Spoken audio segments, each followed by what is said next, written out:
بسم اللہ الرحمن الرحیم۔ السلام علیکم۔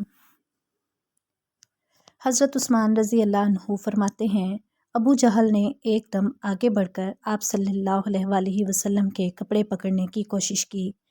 آپ نے آگے بڑھ کر ایک گھونسا اس کے سینے پر مارا، اس سے وہ زمین پر گر پڑا۔ دوسری طرف سے ابو بکر صدیق رضی اللہ عنہ نے امیہ بن خلف کو دھکیلا۔ تیسری طرف خود حضور نبی اکرم صلی اللہ علیہ وآلہ وسلم نے عتبہ بن ابی معیط کو دھکیلا۔ آخر یہ لوگ آپ کے پاس سے ہٹ گئے۔ اس وقت آپ نے ارشاد فرمایا، اللہ کی قسم تم لوگ اس وقت تک نہیں مرو گے جب تک اللہ کی طرف سے اس کی سزا نہیں بھگت لو گے۔ حضرت عثمان رضی اللہ عنہ فرماتے ہیں، یہ الفاظ سن کر ان تینوں میں سے ایک بھی ایسا نہیں تھا جو خوف کی وجہ سے کانپنے نہ لگا ہو۔ پھر آپ نے ارشاد فرمایا، تم لوگ اپنے نبی کے لیے بہت برے ثابت ہوئے۔ یہ فرمانے کے بعد آپ اپنے گھر کی طرف لوٹ گئے۔ ہم آپ کے پیچھے پیچھے چلے۔ جب آپ اپنے دروازے پر پہنچے تو اچانک ہماری طرف مڑے اور فرمایا، تم لوگ غم نہ کرو، اللہ تعالیٰ خود اپنے دین کو پھیلانے والا، اپنے کلمے کو پورا کرنے والا اور اپنے نبی کی مدد کرنے والا ہے۔ ان لوگوں کو اللہ بہت جلد تمہارے ہاتھوں ذبح کروائے گا۔ اس کے بعد ہم بھی اپنے اپنے گھروں کو چلے گئے اور پھر اللہ کی قسم غزوہ بدر کے دن اللہ تعالیٰ نے ان لوگوں کو ہمارے ہاتھوں ذبح کروایا۔ ایک روز ایسا ہوا کہ آپ خانہ کعبہ کا طواف کر رہے تھے، ایسے میں عقبہ بن ابی معیط آ گیا۔ اس نے اپنی چادر اتار کر آپ کی گردن میں ڈالی اور اس کو بل دینے لگا۔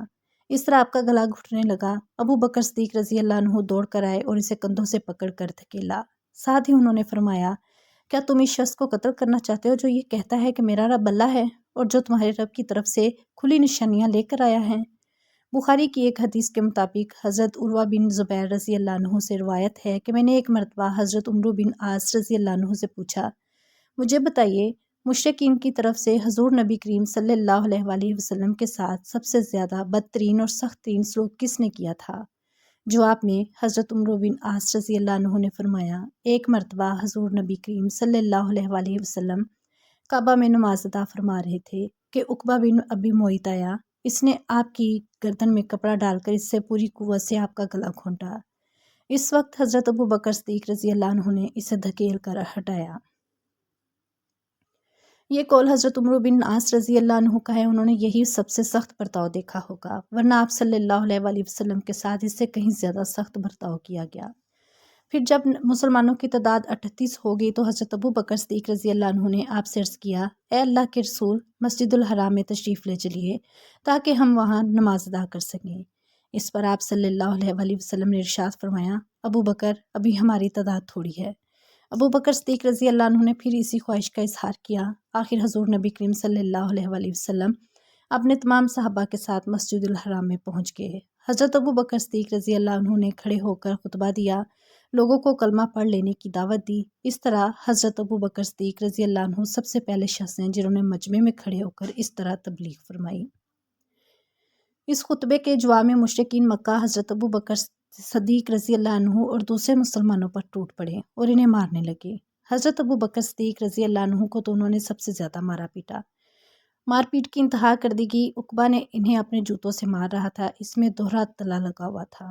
اس نے حضرت ابو بکر صدیق رضی اللہ عنہ کے چہرے پر ان جوتوں سے اتنی ضربیں لگائیں کہ چہرہ لہو لہان ہو گیا۔ ایسے میں حضرت ابو بکر صدیق رضی اللہ عنہ کے قبیلے بنو تمیم کے لوگ وہاں پہنچ گئے۔ انہیں دیکھتے ہی مشرکین نے حضرت ابو بکر صدیق رضی اللہ عنہ کو چھوڑ دیا۔ ان لوگوں نے حضرت ابو بکر صدیق رضی اللہ عنہ کے کپڑے پلٹایا اور بے ہوشی کی حالت میں گھر لے آئے۔ ان سب کو یقین ہو چکا تھا کہ ابو بکر صدیق رضی اللہ عنہ آج زندہ نہیں بچیں گے۔ اس کے بعد اب بنو تمیم کے لوگ واپس حرم آئے۔ انہوں نے کہا، اللہ کی قسم اگر ابو بکر مر گئے تو ہم عقبہ کو قتل کر دیں گے۔ یہ لوگ پھر حضرت ابو بکر رضی اللہ عنہ کے پاس آئے۔ انہوں نے اور حضرت ابو بکر رضی اللہ عنہ کے والد نے ان سے بار بار بات کرنے کی کوشش کی، لیکن آپ بالکل بے ہوش تھے۔ آخر شام کے وقت کہیں جا کر آپ کو ہوش آیا اور بولنے کے قابل ہوئے۔ انہوں نے سب سے پہلے یہ پوچھا، حضرت صلی اللہ علیہ وآلہ وسلم کا کیا حال ہے؟ گھر میں موجود افراد ان کی اس بات کا کوئی جواب نہ دیا۔ ادھر حضرت ابو بکر صدیق رضی اللہ عنہ بار بار اپنا سوال دہرا رہے تھے۔ آخر ان کی والدہ نے کہا، اللہ کی قسم ہمیں تمہارے دوست کے بارے میں کچھ معلوم نہیں۔